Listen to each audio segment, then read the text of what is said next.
Hello everyone and welcome to Lost in the Reel. Today I will be talking about Netflix's new animated film, Apollo 10.5, A Space-Age Childhood, which is written and directed by one of my favorite filmmakers working today, Richard Linklater. Is this semi-autobiographical feature another Linklater classic, or is it another Where'd You Go, Bernadette? Let's talk about it.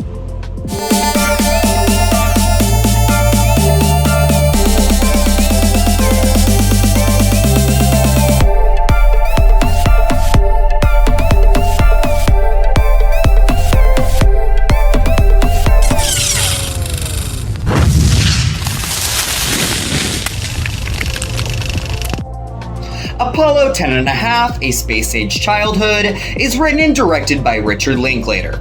It stars Jack Black, Zachary Levi, Glenn Powell, and Milo Coy.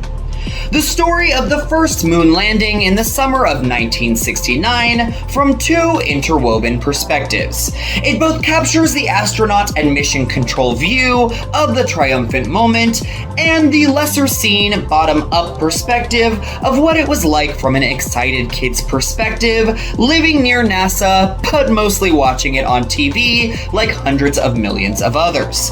It's ultimately both an exacting recreation of this special moment in history and a kid's fantasy about being plucked from his average life in suburbia to secretly train for a covert mission to the moon. Richard Linklater has one hell of a filmography. From his crowd-pleasing comedies like School of Rock to his coming-of-age tales Boyhood and Dazed and Confused, all the way to some of the best romance movies ever made in the Before trilogy. Linklater has created some of the most joyous pictures ever to hit our screens, and when a new film of his comes out, it is always something to celebrate. And when I heard that he was returning to his animated rotoscoping that he used in Waking Life and A Scanner Darkly, but with a coming-of-age twist, I couldn't have been more excited. And luckily, despite a few issues I have with Apollo 10.5, it did not let me down one bit. Linklater's own Waking Life is what introduced me to rotoscoping, which is a medium of animation where live-action scenes are painstakingly painted over to create a very trippy avant-garde feel that is still rooted in realism. This technique is very rarely utilized to its fullest potential. The only recent example I can think of is Amazon Prime's Undone.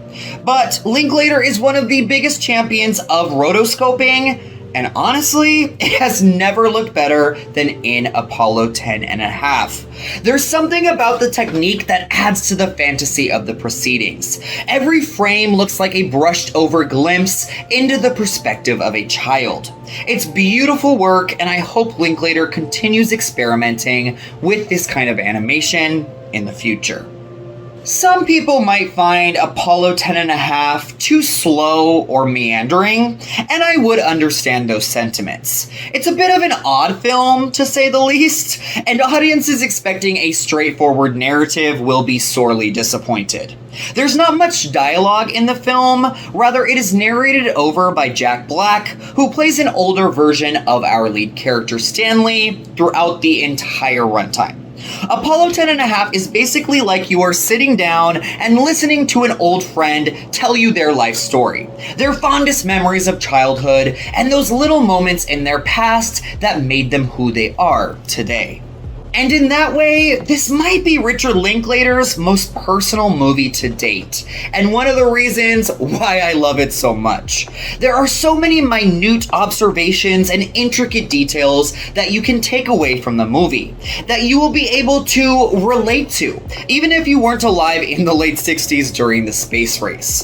This film is soaked in nostalgia, so very aware of all of the things that made this era so exciting, frightening, and frustrating all at the same time. Linklater is able to transport us so effortlessly into the 60s and through the lens of a kid coming of age during it all. Because of that, Apollo 10.5 is very much like Kenneth Branagh's recent Oscar winner Belfast, an extremely personal movie that takes place during a pivotal moment in history, seen through the eyes of the director as a child. And although I quite liked Branagh's Belfast, I think Linklater's version of this formula works even better. I will say that what didn't work for me about Apollo 10.5 is this fantasy framework that Linklater has concocted. The director uses this fabricated story of how our lead character is recruited by NASA to take part in a secret mission to the moon that he must not tell a soul about. And while it's a cute idea, and it does add some structure to the overall film, I think it was unneeded.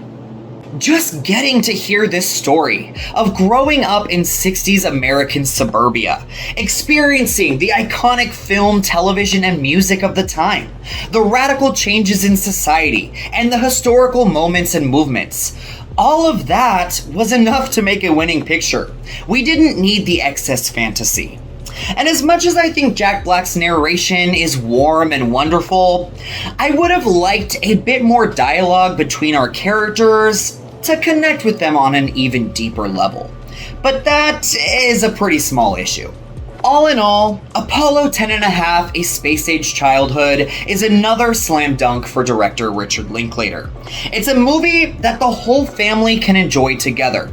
The kids will love the coming-of-age shenanigans, and they'll also get a fun history lesson to boot. And the adults will bask in all of the film's nostalgic glory. It's a movie that may not be fast-moving, but it's one that if you allow it to soak over you, there is just no way you won't resonate with its many themes. And if Linklater is up for it, since he is the king of experimentation and long-form storytelling, I would love for him to make this the first in a rotoscoped trilogy about his life. Hopefully we just wouldn't have to wait another 9 years for the next installment. So I will be giving Apollo 10.5: A Space-Age Childhood 4 astronauts out of 5. Despite a fantasy framework that feels unnecessary, Linklater's new film is a deeply personal coming-of-age tale that will give you all of the feels and nostalgia you could ask for. Apollo 10.5 is a triumph of rotoscoping animation, and another film the writer-director should be extremely proud of. Thank you so much for watching Lost in the Reel and my review for Apollo 10.5. I would love to hear your thoughts on this movie, where it ranks for you in Linklater's filmography, and if you'd like to see him continue with more films like this. Please sound off in the comment section down below. And until next time, my friends, take care.